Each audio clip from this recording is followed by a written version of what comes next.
Ya, silakan duduk Bapak Ibu. Yang pertama-tama bersyukur kepada Tuhan kalau hari ini ada kesempatan bisa melayani di tempat ini. Dan juga terima kasih kepada Pak Gembala yang memberikan kesempatan untuk berbagi firman Tuhan.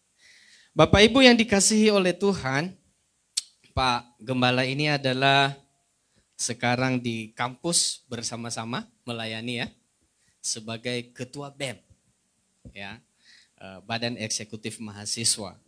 Dan saya adalah salah satu dosen di kampus STTRM yang per Agustus ini dipercaya untuk menjadi Kaprodi di program studi pendidikan agama Kristen.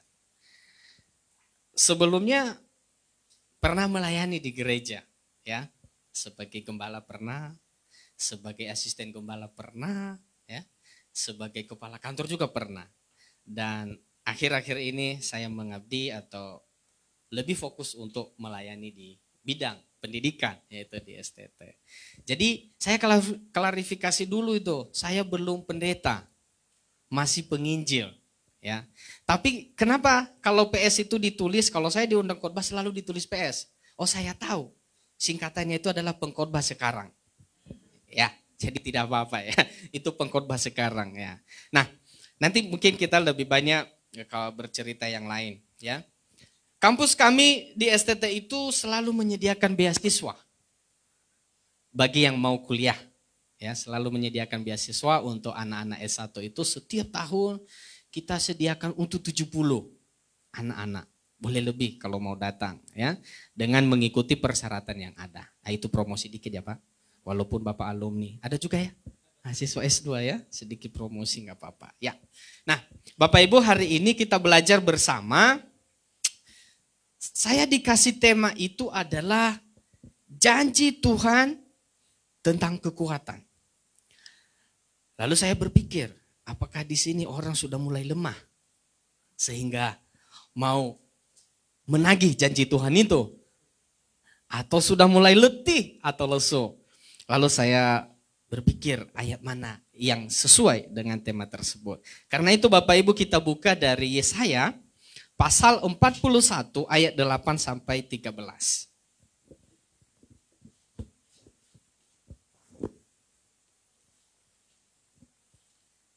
Yesaya pasal ke-41 ayat 8 sampai 13. Supaya saya tidak ngomong sendiri, kita baca secara bergantian ya. Sudah ketemu? Amin. Kita baca bersama-sama. Saya ayat yang genap, Bapak Ibu ayat yang ganjil. Dan nanti ayat 13 kita baca secara bersama-sama. Tetapi engkau hai Israel hambaku, hai Yakub yang telah kupilih keturunan Abraham yang kukasihi.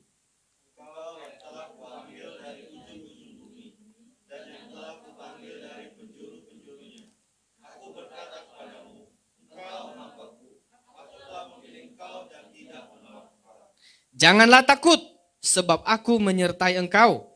Janganlah bimbang, sebab aku ini Allahmu. Aku akan meneguhkan, bahkan akan menolong engkau. Aku akan memegang engkau dengan tangan kananku yang membawa kemenangan. Sesungguhnya semua orang yang membangkit amarahnya terhadap engkau akan mendapat malu dan kena noda. Orang-orang yang membantah engkau akan seperti tidak ada dan akan binasa. Engkau akan mencari orang-orang yang berkelahi dengan engkau, tetapi tidak akan menemui mereka. Orang-orang yang berperang melawan engkau akan seperti tidak ada dan hampa sama-sama.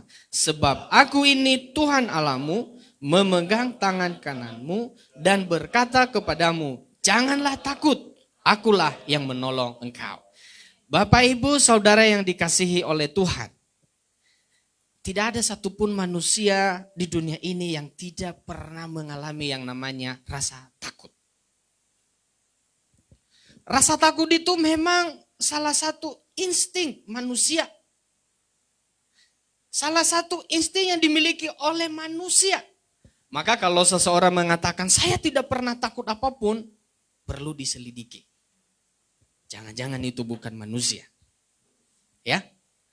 Nah, melalui ayat hari ini kita belajar ya melalui ayat hari ini bahwa Tuhan mengingatkan kita untuk tidak perlu takut dalam menghadapi apapun. Ya. Tuhan melalui kitab Yesaya mengingatkan kita, kita tidak perlu takut karena Tuhan selalu memberikan kekuatan dan juga menyertai kita. Bapak Ibu yang dikasihi oleh Tuhan, ada satu hamba Tuhan bertanya begini, gimana caranya sekarang mengembalikan orang-orang datang ke gereja karena selama pandemi sudah nyaman di rumah. Betul ya? Susah. Karena ketika dia di rumah dia bisa cari mana khotbah yang bagus. Mana khotbah yang menurut dia itu cocok. Ketika khotbah itu tidak cocok dia ganti channel. Kalau dia datang ke gereja cocok atau tidak cocok tetap duduk. Lalu saya berpikir begini, khotbah yang cocok itu seperti apa? Khotbah yang cocok di gereja itu, khotbah yang bagus itu, khotbah yang baik itu seperti apa?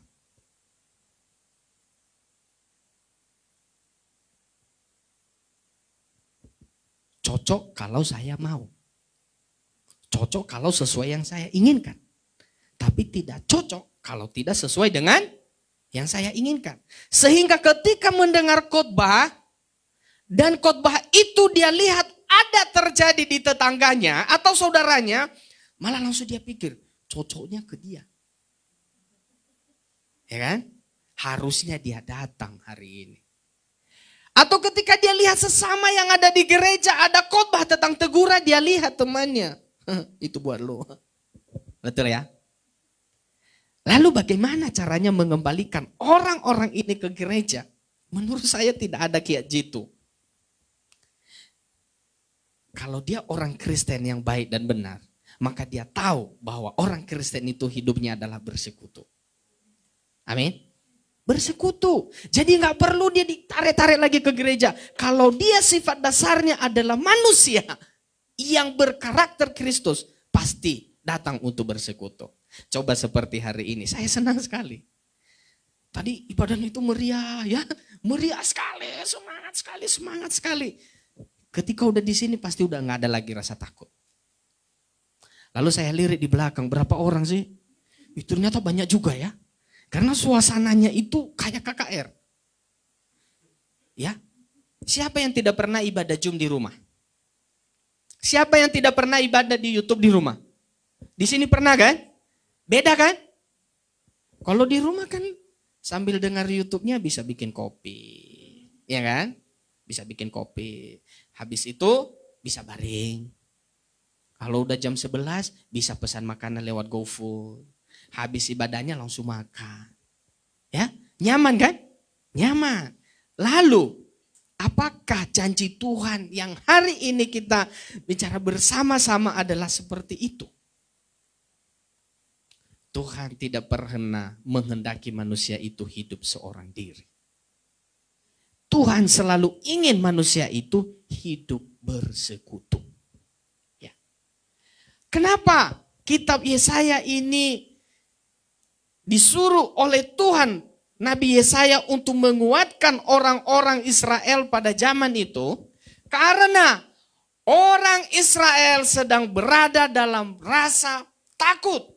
Berada di dalam pembuangan di negeri Babel. Sehingga mereka terus berdoa dan meminta tolong kepada Tuhan. Supaya apa? Supaya dibebaskan.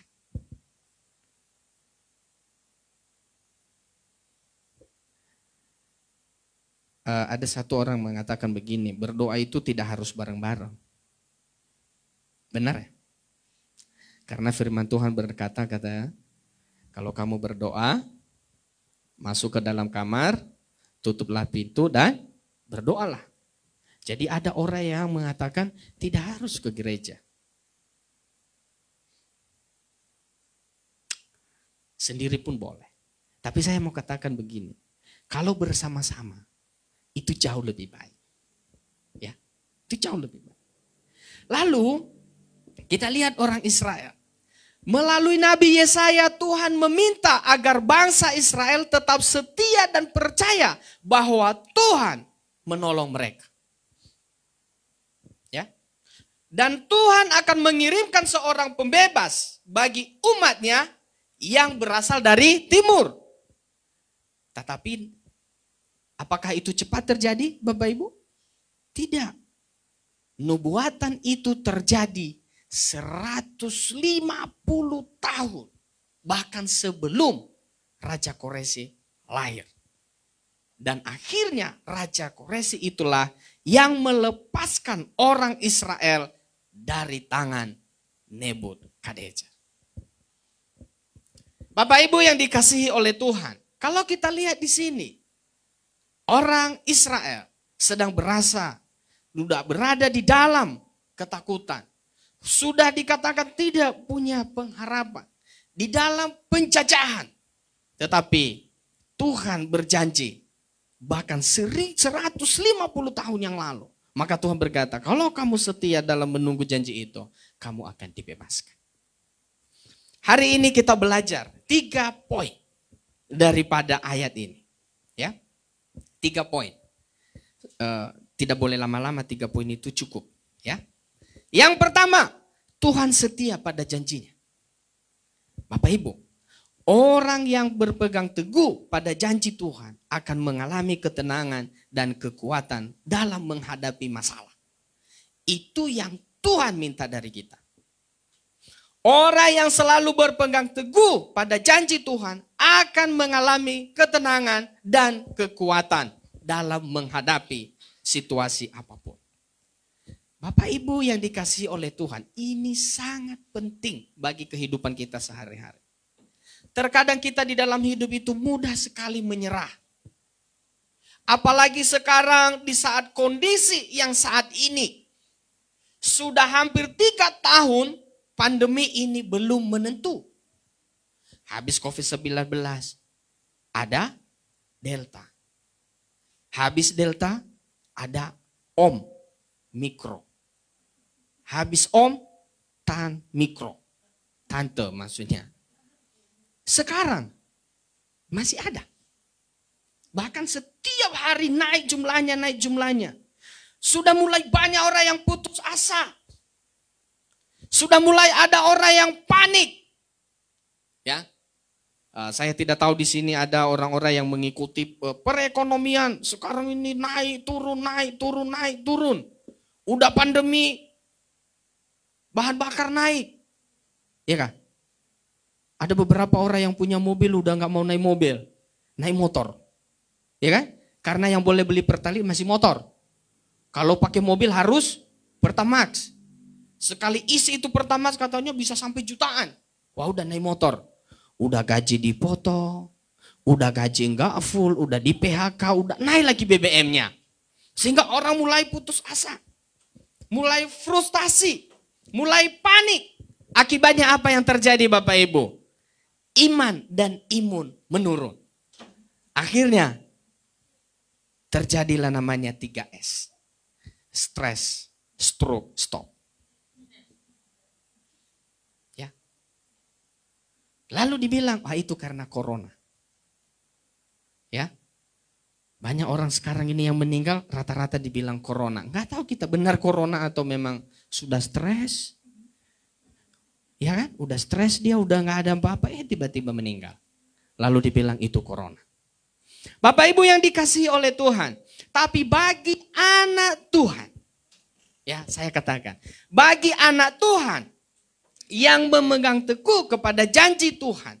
Seperti yang disampaikan oleh Nabi Yesaya. Ditegaskan bahwa tidak akan pernah melupakan anaknya. Itu janji Tuhan.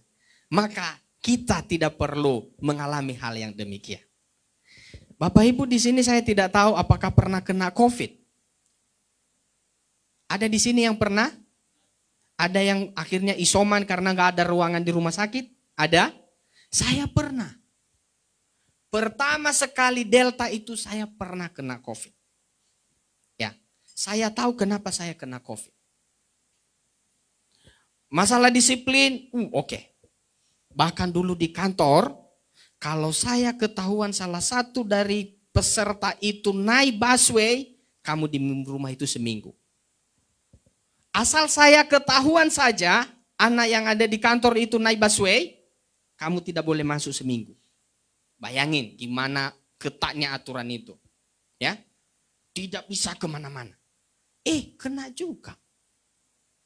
Ya, saya kapan kenanya? Waktu ada pelayanan di gereja. Ya, atau ada pelayanan di gereja, ibadahnya itu mulai dari pagi sampai sore. Habis ibadah umum, karena live kan? Live itu lebih berat Bapak Ibu daripada seperti ini. Karena kalau live itu harus kita siapin kameranya, siapin audionya, macam-macam lah ya. Habis ibadah umum, ibadah pemuda. Habis pemuda, sekolah minggu. Lalu saya belum sarapan pagi. Karena siang nggak sempat makan siang. Karena itu ngejar. Lalu badan saya itu mulai lemas. Mulai lemas. Udahlah minum aja dulu, minum. Udah, baru makan itu jam 4 sore. Udah mulai gemetar. Ya, gemetar saya. Udah habis makan, saya pulang. Saya biasanya kalau gemetar gitu saya cari makanan yang sup. Ya, cari makanan sup biar segar gitu. Nyampe di rumah kok pusing gitu. Ya udah saya tidur. Hari Senin kan libur. Ya kan? Libur. Karena biasa di gereja Senin itu libur. Ya udah. Walaupun saya ngajar, karena hari Senin juga ngajar di kampus, saya minta anak-anak hari ini nggak belajar dulu ya. Itu enaknya jadi dosen Bapak Ibu. Ya, bisa ganti hari. Kalau di SD, SMP, SMA nggak bisa ganti hari. Kalau nggak datang potong gaji. Nah, kalau dosen nggak. Tinggal ganti hari. Yang penting sampai 16 kali, betul ya? Nah, ini ada Bapak dosen juga ya. Betul ya? Nah, kita bisa jalan-jalan dulu kalau itu nanti ganti hari. Tapi harus izin ya, harus izin. Jangan suka-suka juga. Ya, lalu saya tidur itu hari Senin. Dan demamnya itu tinggi sekali. Ya Tuhan, apakah ini COVID? Saya tidak percaya. Lalu saya minum vitamin, makan lebih banyak lagi. Selasa, enggak bisa juga. Rabu, naik turun itu kadang dingin, kadang panas, kadang dingin, kadang panas. Waduh ini bahaya ini. Lalu saya telepon teman saya, dia bilang itu pasti COVID. Ada aja loh saya bilang. Kita ini mah masalah disiplin itu enggak bisa diragukan lah.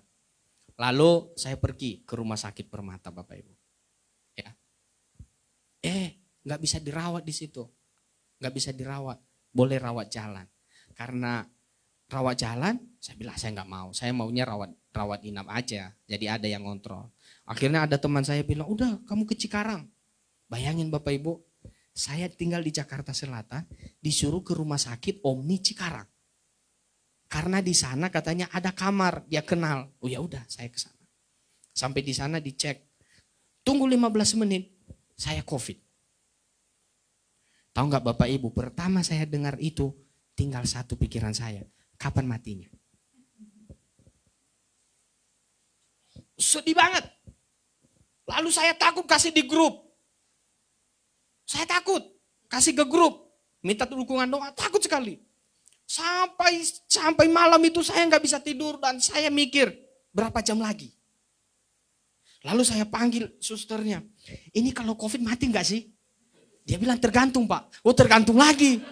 Ya Tuhan, udah nggak mikirin Tuhan lagi. Tergantung gimana sus? Tergantung Pak, kalau saturasi Bapak di bawah 90, nah kita pakai oksigen. Lalu kalau pakai oksigen bagaimana? Tergantung juga. Kalau Bapak kuat, ya hidup. Kalau enggak, ya mati. Ini juga susternya ini bukan menghibur ini. Lalu pertama sekali Bapak Ibu ini saya cerita ini menarik sekali buat saya ya. Ini bukan pada saat itu saya langsung berdoa, tidak. Yang saya takutin adalah jam berapa kemudian mati.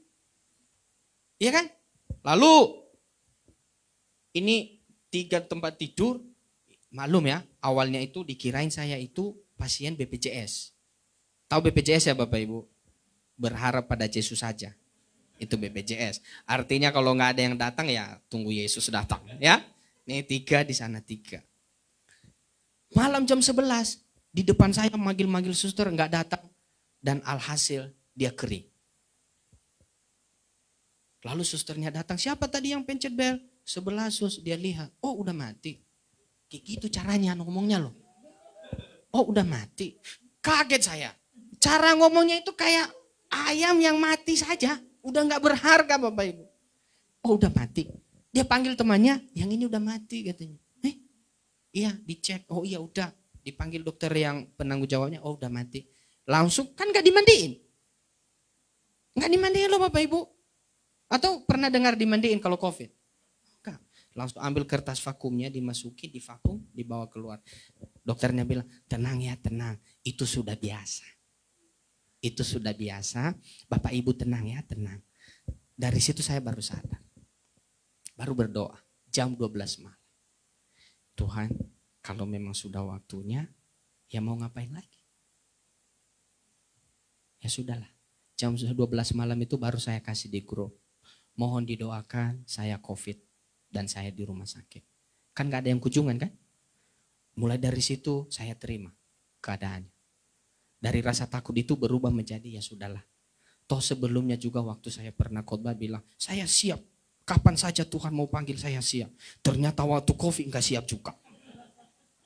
Ya, lalu baru ingat janji Tuhan. Bahwa kamu tidak pernah saya tinggalkan. Saya selalu akan berserta dengan kamu. Mulai saat itu baru saya, ya udahlah lebih baik berdoa, bernyanyi sendiri. Kiri kanan saya tidak tahu apakah dia Muslim atau Kristen atau apa. Kita udah gak kenal, di situ kita udah saling mendoakan. Dia sholat, dia bilang, saya doain ya semuanya. Ya, saya juga doa, saya bilang saya doain ya, semoga cepat sembuh. Alhasil Bapak Ibu, hari ketiga saya dibilang, Bapak pindah. Saya pindah kemana?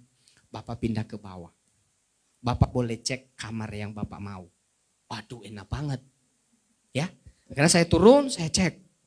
Ternyata yang kalau ke bawah itu satu kamar satu orang. Pasien COVID. Lalu saya cek. Saya cari yang ada jendela. Yang ada jendela, yang AC-nya tidak terlalu dingin dan tidak panas. Sudah cari. Oh kalau yang ini semua AC sentral. Ada satu kamar itu AC sendiri. Kalau yang ini enak ini, bisa saya matiin, bisa saya hidupin. Alhasil Bapak Ibu ternyata di rumah sakit itu saya nyaman. Dan tahu berapa hari Bapak Ibu? 26 hari. Dokter bilang pulang, saya bilang enggak. Serius Bapak Ibu.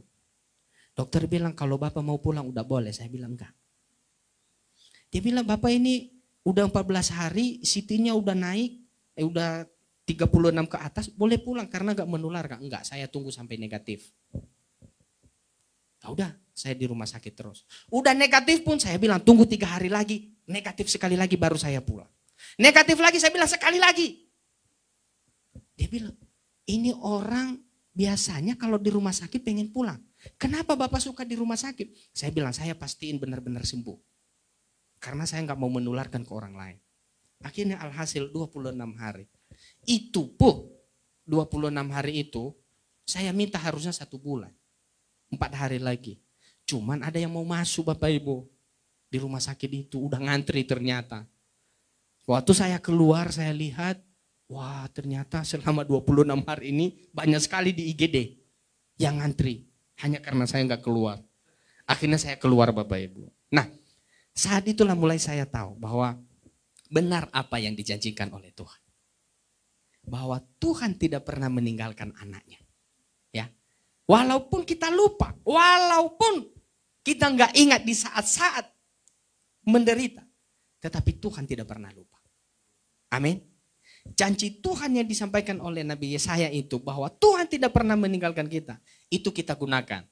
Bahwa janji Tuhan itu benar adanya. Dan sampai hari ini Bapak Ibu, kadang-kadang saya udah gak begitu ketat lagi itu. Untuk aturan COVID ini. Kadang-kadang. Misalnya ke mall. Kalau dulu saya gak pernah ke mall. Sekarang saya berani ke mall. Tapi pakai masker. Kalau dulu saya nggak pernah naik kendaraan umum, sekarang saya berani Bapak Ibu. Saya naik busway, saya naik kereta, saya naik ini. Yang penting kuatkan minum vitamin dan kuatkan berdoa. Ya, itu Bapak Ibu. Itu yang pertama. Tuhan setia pada janjinya. Yang kedua, Tuhan memberi kekuatan kepada yang lemah. Ya. Di saat bangsa Israel sedang terpuruk di dalam kelemahan, dan kehilangan harapan. Saat itulah Tuhan memberikan perhatian khusus kepada mereka melalui Nabi Yesaya. Karena itu Bapak Ibu yang dikasihi oleh Tuhan, jika kita sedang ada dalam masalah, jika kita sedang merasa lemah, kita tidak punya harapan, saat itulah kita datang kepada Tuhan. Karena di saat kita datang kepada Tuhan, saat itulah kita mendapatkan kekuatan baru. Waktu saya jadi pemimpin di gereja, waktu jadi gembala ditanya, datang kepada Tuhan kemana? Alamatnya di mana? Saya bilang tidak perlu seperti itu. Datang kepada Tuhan, cukup kamu duduk diam, kamu baca Alkitab, kamu bernyanyi sendiri, kamu berdoa sendiri. Itu artinya datang kepada Tuhan. Kalau hari Minggu, datang ke gereja. Kenapa? Waktu kita ke gereja, kita bertemu dengan Tuhan. Ada di sini yang pernah lihat Tuhan? Ada di sini yang pernah lihat Tuhan? Waktu ke gereja, selalu dibilang, kalau kita ke gereja kita mau bertemu dengan Tuhan. Bertemu dengan Tuhan itu selesai. Ini Tuhan semua. Kok bisa? Karena manusia itu diciptakan segambar dan serupa dengan Tuhan. Karena itu anak Tuhan yang di dalam gereja, cerminkanlah sifat Tuhan. Supaya orang melihat Tuhan di dalam dirimu. Supaya orang melihat Tuhan di dalam perbuatanmu. Supaya orang melihat Tuhan di dalam tindakanmu. Sampai kapanpun kamu gak pernah ketemu Tuhan. Tapi ketika kamu melihat orang-orang yang mencerminkan sifat dari Tuhan, maka saat itulah kita bertemu dengan Tuhan. Ada dosen saya dulu, dia paling alergi kalau dia lihat orang Kristen pakai salib. Pakai salib, kalung, dicincin, dikelang. Dia bilang, karena kenapa? Dia bilang, kalau suatu saat kamu pakai itu dan perbuatanmu tidak sesuai dengan firman Tuhan, saat itulah kamu menjadi batu sandungan bagi orang lain. Karena itu waktu kami mahasiswa, setiap dia lihat yang pakai itu, dia bilang, hati-hati. Di gereja haleluya, di luar haleluya. Di gereja lompat-lompat, turun ke bawah nggak tahu. Makanya ada satu tokoh yang saya sangat kagumi, namanya John Wesley. Dia bilang begini, hidupkanlah khotbahmu dan khotbahkanlah hidupmu. Ya, hidupkanlah khotbahmu dan khotbahkanlah hidupmu. Ketika kita ada di dalam keadaan lemah, apakah kita tetap memegang janji Tuhan itu? Apakah tetap kita setia? Seberapa banyak anak Tuhan yang tidak tahan di dalam penderitaan? Banyak yang meninggalkan. Ya, banyak yang meninggalkan Tuhan. Tetapi hari ini, apa kata Tuhan? Tuhan memberi kekuatan kepada yang lemah. Karena itu di saat kita lemah, di saat kita dalam keadaan masalah, saat yang tepat untuk datang kepada Tuhan. Karena di dalam Alkitab penuh dengan janji-janji Tuhan yang memberikan kekuatan. Mungkin saat ini merasa lemah dan tidak punya kemampuan dan harapan. Lewat berita firman Tuhan hari ini, kita memiliki kekuatan. Fisik boleh lemah, kesehatan mungkin menurun, pekerjaan mungkin kacau, usaha tidak lancar, kerjaan tidak jalan dengan baik. Tetapi pengharapan dan penyerahan diri jangan pernah ditinggalkan. Karena percayalah, ketika kita di dalam kelemahan, ketika kita di dalam masalah, itu adalah proses untuk menjadi yang lebih baik. Amin. Janji Tuhan tegas. Pertolongan Tuhan akan datang tepat pada waktunya. Karena itu, iman dan pengharapan itu tidak boleh kendor. Terus tetap mengharapkan janji daripada Tuhan. Amin. Aduh, kalau saya suaranya gede kok pada diam yo. Hah? Terlalu keras ya. Yang terakhir Bapak Ibu, biar nggak terlalu lama. Yang terakhir dan ketiga, sesuai dengan Yesaya 41 ayat 10, bahwa tangan Tuhan yang penuh kuasa itu tidak pernah meninggalkan kita. tangan kananku yang membawa kemenangan. Itu kata firman Tuhan. Tuhan itu adalah Allah yang maha kuasa dan maha perkasa. Dia telah berjanji akan tetap setia dan menolong umatnya.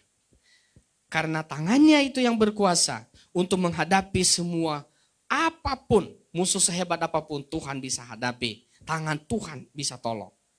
Itu yang dibuktikan dengan pembebasan umat Israel dengan memakai tangan Raja Koresi untuk tujuan membebaskan bangsa Israel. Karena mereka terus berdoa, terus berteriak, dan terus meminta tolong. Maka Tuhan mengirim Raja Koresi untuk membebaskan mereka.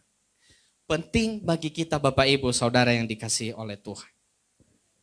Kita yang berharap pada pertolongan Tuhan. Kita yang berharap pada janji setia Tuhan. Kita harus yakin sungguh akan kuasanya. Itu yang menjadi kekuatan kita. Ketika kita terus berharap. Ketika kita terus ada di dalam Tuhan. Maka kita percaya bahwa kuasa Tuhan itu ada bersama kita. Dan kita mendapatkan kekuatan yang baru. Bapak Ibu yang dikasihi oleh Tuhan. Seberapa banyak anak Tuhan yang masih meragukan hal ini. Saya tidak terlalu sering. Tetapi saya keliling ke daerah-daerah ketika ada kesempatan untuk melayani. Orang-orang di daerah, ada yang daerah mayoritas Kristen. Tapi tidak mayoritas mengenal Tuhan. Mungkin KTP-nya Kristen. Tapi masih ragu-ragu. Saya sering ke daerah-daerah yang terpencil. Selalu mereka mengeluh begini Bapak Ibu. Kalau Tuhan itu ada, kenapa kami seperti ini? Ya, seperti ini maksudnya kok tidak ada perubahan di desa. Tidak ada perubahan secara ekonomi. Tidak ada perubahan secara finance. Saya katakan, bukan karena Tuhan tidak menolong. Tapi rata-rata karena kurang rajin. Bapak Ibu, di kota pun ada orang-orang yang mengharapkan tangan Tuhan. Tapi tidak mau berusaha. Ada orang-orang yang mengharapkan pertolongan Tuhan.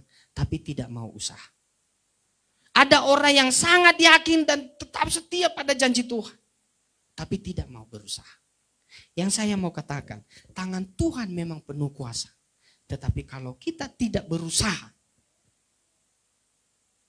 kita tidak mendapatkan apa-apa. Amin. Ada satu orang yang mengatakan begini, burung saja Tuhan pelihara. Burung saja boleh makan di mana-mana. Bapak Ibu, kalau burungnya nggak keluar dari sarangnya, apa yang terjadi? Mati. Ada makanan di meja, kalau kita nggak usahakan, mati juga. Yang saya mau katakan, tangan Tuhan penuh kuasa. Allah kita penuh kuasa, bisa melakukan segalanya. Tetapi kita juga sebagai manusia harus berusaha. Janji Tuhan bisa kita pegang kalau ada kerjasama yang baik. Ya, ada kerjasama yang baik. Kita sebagai anak Tuhan terus berharap kepada Tuhan, terus berdoa, terus membaca firman Tuhan, terus bersekutu di dalam gereja. Maka Tuhan akan memberkati hidup kita. Maka ketika ditanya bagaimana mengembalikan mereka yang malas ke gereja, kasih tahu kepada mereka bahwa anak Tuhan itu adalah suka bersekutu. Maka janji Tuhan tercurah di mana?